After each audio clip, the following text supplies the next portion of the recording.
Good morning, welcome to this Mark's Reviews and Tutorials video. Nice, quick, simple one here for you today. We're going to be doing an oil change in this F25 LCI BMW X3. This is one where the headlight comes right across. They did do a bit of an engine change in these, but the oil change is extremely similar. The oil filter cap is right here, so we're going to need to be getting that off.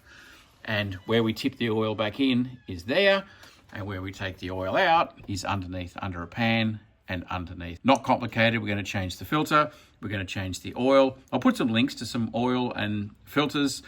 Make sure you buy a brand name filter. Have a look at this link up here about my experience with a cheapy China filter that I put in. Step one is we have taken the car for a little drive. You don't have to go for a heap of a drive, but just enough to get it warm, just so the temperature gauge starts to move. The temperature gauge in a BMW will always tell you the oil temperature. So you want your oil temperature to come up a little bit so it's thin enough and you'll get more oil out when you change it. Very, very important. So take it for a drive. I have put this up on ramps. You can jack it up, but you're going to have to get under your car in order to get the sump nut off. Now, if you've got this 20i engine, this is from late 2014 through for about 3 or 4 years. If you've got this engine, this oil change is going to be very, very similar. Whether you've got a 1 series, 2 series, 3 series, 4 series, whatever, the oil change will be the same. Here, see where the wheels are.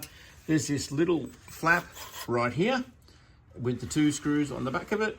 I'm gonna take that off. It's an 8mm, so whatever you've got, ring spanner, drills nice and quick.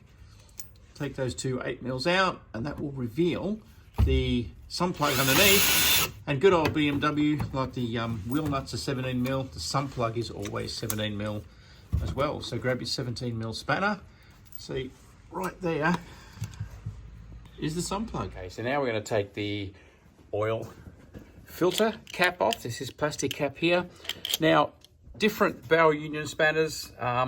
This is a 3-legged little monster thing that goes on top and undoes it. I persevere with this. It's fiddly, but I persevere with it because it fits absolutely everything. If you're going to keep your BMW for a while, have a look at the links in the description. I'll link you to the sets of caps. They just sit over the top and they're much easier for getting these off and on. You can also just use a barrel union spanner like that. They will tend to put marks in the plastic lid, but you can of course use those to get things off as well. I will put a link through to this as well. Now there's one of these 3-legged things with straight bars. Don't buy it, whatever you do. Have a look at this video up here about how not to change an oil filter. That was useless. This one's got round legs and it's knurled, and it does actually bite in and do the job. We'll give that a turn. See, there you go. That's loosened that straight off. And then we can probably turn the rest by hand. So for the N20 engine, the HU816X, man, great brand. That's a OEM oil filter. HU816X is for the N20, which is the 4-cylinder petrol turbo engine in the 2015, 2016, 2017. Okay, so we put the new oil filter in here. Now there's an O-ring here that needs to be changed and an O-ring here. Very important where this O-ring sits. See, it's not up against that top edge. There's a slot down here where it goes. So you'll always, with your oil filter, get a new O-ring for here and a new O-ring for here. You will also get a little crush washer in there, a little metal washer right there, and that goes on your sump plug. So you throw out the old metal crush washer that's there and you replace it with a new metal crush washer. You do that each time. Okay, so this is a tool. Have a look at the links in the description. These are cheap as and super useful. You'll end up using them for all sorts of things when you got them, but it's an O-ring pick. You see, you can come in over the top of the O-ring and have a look how easy, bang, that is. And the same in there. I'll take that filter back out, but you can just pick out your O-rings and pop them off and put the new ones on. There's a set of 4, cheap as. Have a look at the links in the description. Get yourself some. They'll really help you. Okay, so we've done that up nice and snug. You make sure that the top edge that we showed where the O-ring doesn't go, but that top edge is actually touching the metal thing there, nice and snug. You're done. Now we're ready to start thinking about this. So we get again, have a look at the links in the description. You don't have this stuff. Get a funnel with a filter in it. Have a look at the links I put in the description. I'll find you one which would be good for this job.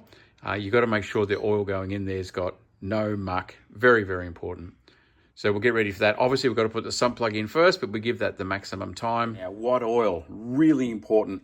Have a look at this video up here about what oil in your BMW. Very safe if you go 5W30. This oil here is specific for diesels. It has to have special diesel oil. Petrol engines don't. They can have just the standard.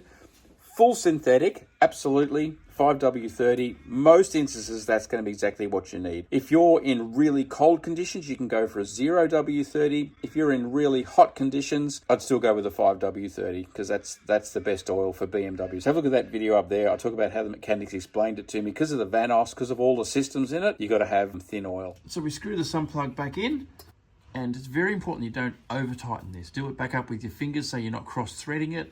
Get it started that way, get it up, and then you just nib it up. So it's got to be, clearly it's got to be so tight that you don't, there you go, that's good. It's not, if it vibrates out, that's an absolute disaster, but that's unlikely. So you just got to nib it up reasonably tight, but don't wrench it on so super duper hard. Okay, so the N20, this engine, be it a 28i or a 20i, takes exactly 5 litres, which is 5.3 quarts. So if you're in Australia, a lot of oil comes in a 5-litre container, so you don't even have to measure this. You just put the whole lot in. Right, so now's the time for you to be fussy. Give it a clean, get all the dust off, get everything nice. Get your funnel. I've wiped that out. Make sure it's all nice and clean. You don't want to introduce any dirt into the oil. Super important. So then we just tip the oil in, but of course you've got to make sure that you have put the sump plug back in so it doesn't come straight out the bottom again. That would be very unfortunate. Okay, BMW spec will always spec LL. They have a long drain period on their oil, so they have an oil which can last a longer period of time. Of all my research, which is a heap of research on BMW engines, talking to BMW mechanics, BMW specialists, all sorts of things, the very consistent advice is that if you follow the BMW recommended long oil change periods, like 25,000 kilometers, you will get way more problems with your engine. It's a very bad idea. It makes their service costs lower, it makes them look really good, blah, blah, blah, blah. But if you've got a BMW and you want it to last and be trouble-free, it's very, very important that you change your oil regularly. All my BMWs, diesel or petrol, every 10,000 kilometers, we change the oil. And then if you're doing that religiously every every 10,000 kilometers, changing your oil, then you don't have to have the long life spec because you're not ever going to ask it to last 25,000 kilometers. Yes, BMW spec oil is LL, is long life. And if you're going to go for the long change intervals, you absolutely positively have to use that LL spec, the long term. What I do, not telling you what to do, as I said, I'm not going to be liable for your engine. What I do is I don't worry about the LL spec because I'm never going to leave the oil in there that long. Every 10,000 Ks or 6,000 miles, the oil's going to be changed, and therefore it doesn't have to be long life. And that is way better. Probably the single most important and best piece of advice you can get is to regularly change your oil. Some people will do it every 5,000 Ks. I don't recommend that. I'm just driving around the city. There's no need for that. I did hear an article about a Mercedes that had done 800,000 kilometers. It was a taxi. They're doing a huge number of kilometers every day, and they were changing their oil every 2 weeks. And their secret to longevity in that Mercedes engine was frequent oil changes. So it does make a difference. My recommendation, every 10,000 Ks. That's why I don't bother with the LL spec BMW oil. I just run with full synthetic 5W30 because it's not going to last that long. It's never going to be in my car for more than 10,000 Ks. Obviously, make your own call on that. Now, the sun plug is back in, the oil cap is back on, the oil filter is changed over, you are ready to go. Have a look at the next video and I'll show you how to reset your dash.